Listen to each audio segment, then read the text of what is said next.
Yes, मेरी as है 24 और आज हम स्टार्ट कर रहे हैं एसआईपी और हम डिजिटल मार्केटिंग का वर्क करते हैं और हम ऑलरेडी प्रीवियस 6 मंथ से एसआईपी कर रहे हैं और जैसे जैसे मेरी इनकम इंक्रीज़ हो रही है वैसे वैसे हम एसआईपी का अमाउंट इंक्रीज़ करते जा रहे हैं। तो चलते हैं डेस्कटॉप पे और आपको अपना प्रीवियस एसआईपी का रिटर्न और जो अभी करंट की एसआईपी स्टार्ट कर रहे हैं उसका भी आपको ओवरव्यू दिखाने वाले हैं।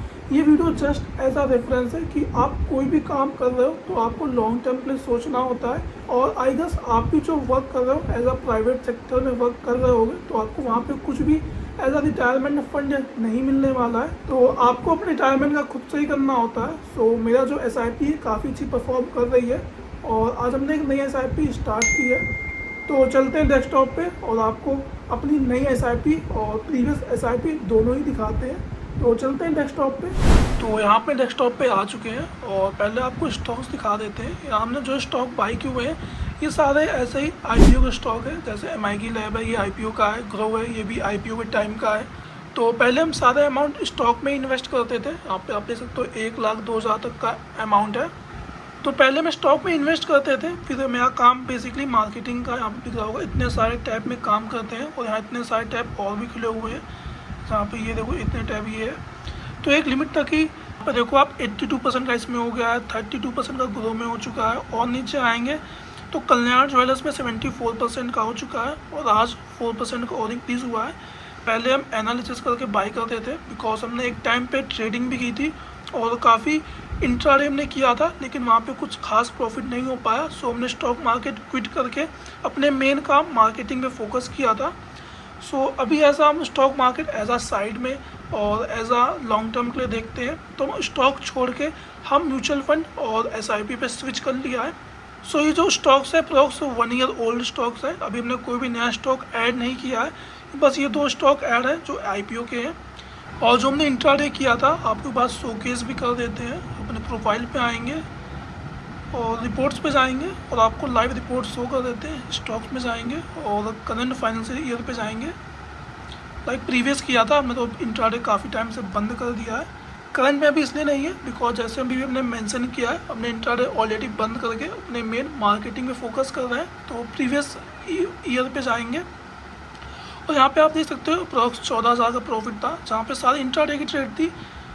यहाँ पे आपको दिखा रहे बहुत सारी ट्रेड की थी। 2,000 का प्रॉफिट, यहाँ प्रॉफिट काफ़ी अच्छा होता है। 2,000 लॉस देखो बहुत कम है और प्रॉफिट काफ़ी सारे हैं। यहाँ पे हमने 5,000 का प्रॉफिट किया, 2,000, 3,000, बस ये इसमें प्रॉफिट जो है काफ़ी कम है। 14,000 का प्रॉफिट हुआ था। सो और जो मेरा टैक्स था वो आप देख सकते हो 13,000 का टैक्स है और 14,000 का प्रॉफिट है। तो यहाँ पे जो अप्रॉक्स आफ्टर टैक्स प्रॉफिट है वो 1,000 रुपये का ही, और जो मेरी ट्रांजैक्शन वैल्यू थी वो अप्रॉक्स 40 लाख तक पहुंच गई थी। बिकॉज यहाँ पे लेवरेज मिलता है 5x का, तो हम लेवरेज लेके ही ट्रेड करते थे और 1-2% लेने की ट्राई करते थे। तो उस चक्कर में काफ़ी ज़्यादा यहाँ पे टैक्स देना पड़ गया और इस तरह यहाँ पे स्टॉक में ट्रेड करना और स्टॉक बाई करना छोड़ दिया था। देन हमने लॉन्ग टर्म के लिए फोकस किया और अब आते हैं म्यूचुअल फंड्स पे और आपको अपनी होल्डिंग दिखाते हैं। ये भी हमने प्रीवियस 6 मंथ में स्टार्ट किया है, तो कुछ ऐसी होल्डिंग्स है और यहाँ में पूरा पोर्टफोलियो डाइवर्सिफाई है। अगर आप यहाँ पे देखोगे सबसे पहले सबसे ज़्यादा अमाउंट हमने यहाँ लार्ज कैप में 3,000 रुपये इन्वेस्ट कर रहे हैं पर मंथ, स्मॉल कैप में 2,000 और यहाँ पे हम मिड कैप में भी 2,000 रुपये और गोल्ड और सिल्वर में 1,000 रुपये कर रहे हैं और फार्मा भी इन्वेस्ट कर रहे हैं 1,000 रुपये। यहाँ पे आप देख सकते हो थोड़ा ठीक ठाक रिटर्न भी बन गया है। 5% का है, 7% का है, 6% का है और यहाँ पे लॉस में है गोल्ड और सिल्वर। बिकॉज आपको पता ही है कि गोल्ड सिल्वर अपने टॉप पे जाने के बाद काफ़ी हाई लेवल पे क्रैश हुए थे, उसके बाद भी यहाँ से -2%, -4% है और नीचे आएंगे तो फार्मा में यहाँ +7% चल रहा है।